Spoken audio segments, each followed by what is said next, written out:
Assalamualaikum warahmatullahi wabarakatuh. Selamat pagi saya ucapkan kepada Bapak dan Ibu Guru, serta siswa-siswi kelas 7 MTS. Sebelum saya menjelaskan tentang materi hari ini, izinkan saya untuk memperkenalkan diri saya terlebih dahulu. Baik, perkenalkan nama saya Nurfani Antoni. Nah, nanti adik-adik bisa memanggil saya Kak Fani ya. Saya dari Fakultas Matematika dan Ilmu Pengetahuan Alam, dan saya mengambil prodi fisika. Dan di sini saya adalah mahasiswa KKN KLB 46 Kelurahan Masjid. Dan di sini saya akan membantu Pak Hadri untuk menyampaikan materi IPA kepada siswa-siswi kelas 7 di MTS, Kelurahan Masjid. Dan saya mengucapkan selamat untuk peserta didik baru kelas 7. Nah, di bangku SMP ini akan banyak sekali hal-hal yang menarik yang bisa kalian pelajari, termasuk pelajaran IPA. Untuk pelajaran IPA sendiri, kita akan mulai membahas hal-hal yang ringan terlebih dahulu ya. Untuk pemanasan, jadi kita akan belajar materi tentang objek IPA dan pengamatannya. Baik, langsung saja kita mulai. Nah, pertama-tama dalam bab ini, kalian harus mengetahui istilah-istilah penting yang ada di bab ini, oke? Yang pertama, ada pengamatan, kemudian pengukuran, kemudian besaran, satuan, sistem internasional, kemudian besaran pokok, dan besaran turunan. Nah, itulah istilah-istilah penting yang harus kalian ingat ya adik-adik. Kemudian kita lanjut ke slide berikutnya. Nah, pada bab ini, kamu akan mempelajari apa yang diselidiki dalam IPA. Nah, di dalam IPA ini, kalian harus bisa menyelidiki objek yang ada di sekitar kalian ya adik-adik. Jadi, langkah awal untuk mempelajari IPA ini, kalian harus bisa menginterpretasikan sebuah objek. Itu adik-adik ya. Jadi, ketika kalian melihat benda di sekitar kalian, kalian harus bisa menerjemahkannya. Atau kalian juga observasi terhadap objek tersebut. Oke? Kita lanjut ke slide berikutnya. Nah, pada dalam IPA ini ada yang dinamakan pengamatan, ya. Apa pengamatan itu? Pengamatan itu adalah menggunakan panca indera kita, baik mata, kemudian telinga, menilai rasa, seperti itu. Ya, adik-adik ya. Jadi dalam IPA kita harus bisa mengamati objek yang ada di sekitar kita. Seperti itu adik-adik.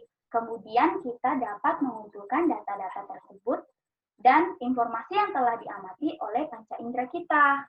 Kemudian yang kedua, kita harus membuat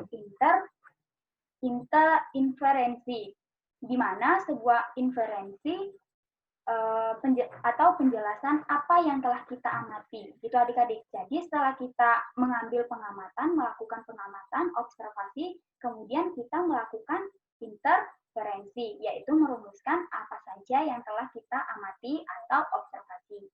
Begitu, ya. Nah, selanjutnya mengomunikasikan. Ya, setelah kalian mengamati, kemudian mendeskripsikan apa yang telah kalian amati, kemudian kalian harus mengomunikasikan hasil dari pengamatan kalian kepada orang lain. Sehingga dalam pembelajaran IPA ini, kalian bisa membagi hasil pengamatan, membuktikan fakta-fakta yang ada di dalam IPA.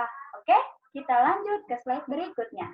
Nah, apa sajakah objek yang ada di dalam pelajaran IPA atau dalam pengetahuan alam ini? Nah, objek dalam IPA atau dalam ilmu pengetahuan alam ini sangat banyak. Ya, yang pertama biasanya objek-objek yang kecil atau jasad renik. Renik itu ukurannya yang sangat kecil atau mikroskopis. Mikroskopis itu adalah objek yang harus dilihat menggunakan alat, yaitu yang dinamakan dengan mikroskop. Nah, contohnya apa? Contohnya seperti virus. Kemudian ada partikel-partikel penyusun atom dan dapat juga berupa benda-benda yang berukuran sangat besar. Nah, sangat besar ini contohnya apa ya? Ya, contohnya itu seperti hewan, tumbuhan, dan lain-lain. Nah, di sini ada contohnya ya, gambar A yaitu gambar virus. Kemudian gambar B yaitu gambar pohon. Kemudian ada gambar C yaitu ekosistem laut. Nah, jadi itulah objek-objek IPA yang harus kalian ketahui. Jadi ada yang berupa jasad renik, yaitu objek yang sangat kecil atau mikroskopis, dan objeknya yang besar atau makroskopis. Jadi yang kecil itu mikroskopis dan yang besar itu makroskopis. Oke, mengerti ya adik-adik? Nah, lanjut ya ke slide berikutnya. Nah, apa saja yang termasuk dalam pengamatan? Dalam pengamatan ini, yang pertama ada pengukuran, kemudian ada juga besaran pokok, kemudian ada besaran turunan. Jadi ada 3 ya dalam pengamatan itu. Oke, kita lanjut slide berikutnya. Nah, yang pertama pengukuran. Pengukuran ini bertujuan untuk mengetahui seberapa besar, seberapa panjang. Jadi ketika kita mengukur, mungkin di sini saya akan memberikan contoh ya adik-adik. Jika kita akan mengukur sebuah meja, berapakah panjangnya? Nah, itulah data yang kita akan kumpulkan di dalam objek IPA. Contohnya, ukuran dari sel, kemudian ukuran dari panjang tubuh, kemudian berat badan. Nah, itu bisa diukur begitu adik-adik, ya, termasuk ke dalam objek-objek IPA. Nah, di sini ada contoh ya. Di layar kita bisa dilihat, ada awalannya tera, kemudian giga, mega, kilo, hekto, deka, desi, senti, mili, mikro, dan nano. Nah, simbolnya sudah ada di layar kalian bisa lihat. Nah, simbol tera yaitu T. Nah, kelipatannya itu kelipatannya itu 10 pangkat 12. Sebagai contoh yang pertama, coba deh dilihat di contoh di tabel itu seperti yang di layar adik-adik ya. Jadi 5 megawatt sama dengan berapa watt? Nah, berarti tinggal kita kalikan saja ke 1 juta. Ya, jadi 5 megawatt itu sama dengan 5 juta watt. Kemudian contoh lagi, 1 kilometer sama dengan berapa meter? Nah, 1 kilometer itu 1000 meter. Jadi 10 pangkat 3. Jadi nolnya ada 3 ya. Jadi 1000 meter. Itu adik-adik. Selanjut ya. Besaran itu dibagi menjadi 2 kelompok, yaitu besaran pokok dan besaran turunan. Oke, jadi kita bahas yang pertama besaran pokok. Besaran pokok yaitu besaran yang satuannya telah ditentukan atau telah ditetapkan terlebih dahulu. Oleh siapa adik-adik? Yaitu oleh para peneliti dari seluruh dunia. Sudah ditetapkan. Seperti itu adik-adik. Nah, besaran pokok ini juga dapat diturunkan menjadi besaran lainnya. Yang disebut tadi ya, besaran turunan. Nah, sekarang besaran pokok dalam satuan internasional sudah dibedakan menjadi 7 satuannya menurut SI atau satuan internasional. Oke? Apa saja satuan internasional dari besaran pokok? Mari kita lihat. Nah, yang pertama ada panjang, ya. Satuannya meter, simbol satuannya m. Kemudian massa, satuannya kilogram, simbol satuannya kg. Kemudian waktu, satuannya sekon, kemudian simbol satuannya s. Lalu kuat arus. Nah, kuat arus ini biasanya di listrik ya adik-adik. Kemudian satuannya ampere, simbol satuannya A. Suhu, satuannya Kelvin, simbol satuannya K. Kemudian jumlah zat, satuannya mol, simbol satuannya juga mol. Kemudian intensitas cahaya, satuannya kandela, dan simbol satuannya adalah CD. Ya, itulah 7 besaran pokok yang telah ditetapkan satuan internasional. Oke, sudah mengerti ya? Jadi ada 7. Panjang, massa, waktu, kuat arus, suhu, jumlah zat, dan intensitas cahaya. Oke, mari kita lanjut ke besaran turunan. Nah, pengertian dari besaran turunan merupakan besaran yang turunan dari besaran pokok yang satuannya diambil dari besaran pokok. Begitu ya adik-adik. Jadi besaran pokok itu tadi dapat diturunkan lagi gitu ya adik-adik. Oke, kita lanjut ke slide berikutnya. Apa saja contoh dari besaran turunan? Nah, ini ada beberapa contoh yang akan kakak berikan. Yang pertama itu ada luas, lambang besarannya yaitu A, kemudian lambang satuannya yaitu meter persegi. Kemudian kecepatan lambang besaran lambang besaran turunannya yaitu V, lambang satuannya meter per sekon. Kemudian ada percepatan, yaitu lambang besaran turunan yaitu A kecil. Lambang satuan yaitu meter per sekon kuadrat. Kemudian ada gaya, lambangnya yaitu F, lambang satuannya N, Newton atau kilogram meter per sekon kuadrat.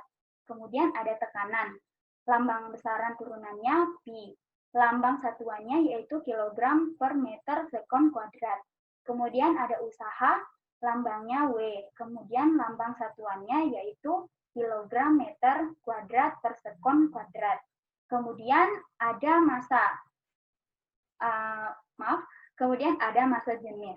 Massa jenis ini lambang turunannya adalah Rho, lambang satuannya adalah kilogram per meter kubik. Oke? Baik, di sini kakak ada buat soal yang harus kalian kerjakan ya adik-adik.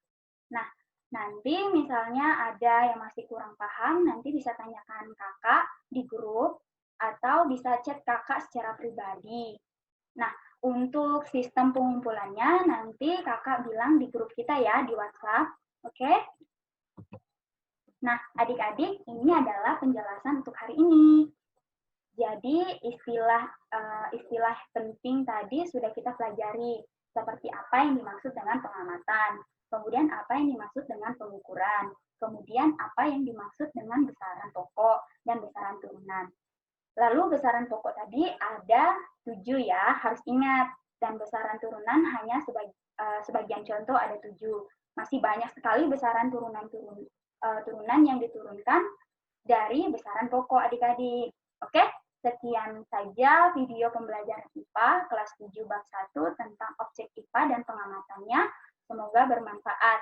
Kita lanjut minggu depan. Jangan lupa selalu jaga kesehatan dan tetap di rumah aja.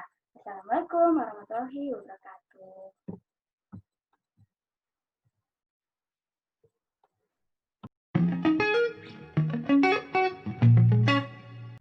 Assalamualaikum warahmatullahi wabarakatuh. Perkenalkan, nama saya Nur Aini.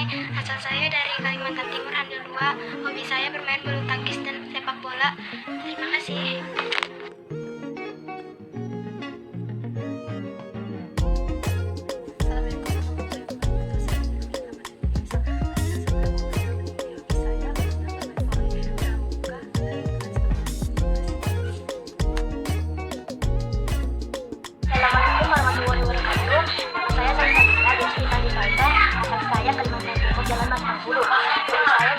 Sekian dari saya. Salam kenal dan teman. Assalamualaikum warahmatullahi wabarakatuh.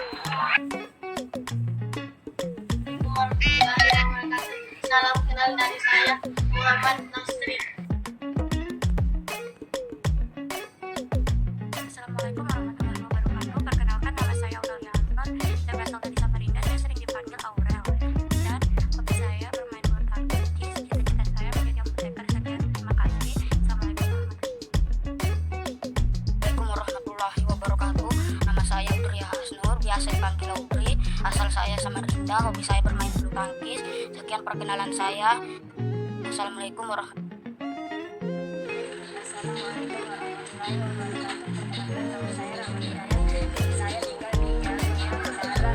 Saya bisa. Assalamualaikum warahmatullahi wabarakatuh. Nama saya Muhammad Rahmadani. Saya tinggal di Jalan Tanjung Aru, di Gang Samsul. Hobi saya olahraga bulu tangkis. Assalamualaikum, nama saya Rizky Maria, bisa dipanggil Kia. Asal saya dari Kalimantan Timur, Samarinda Seberang Hasanuddin. Hobi saya adalah bermain sepeda dan bermain sepak bola. Terima kasih. Assalamualaikum.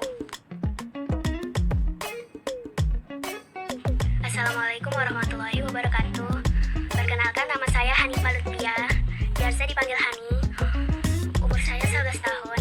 Asal saya dari Samarinda,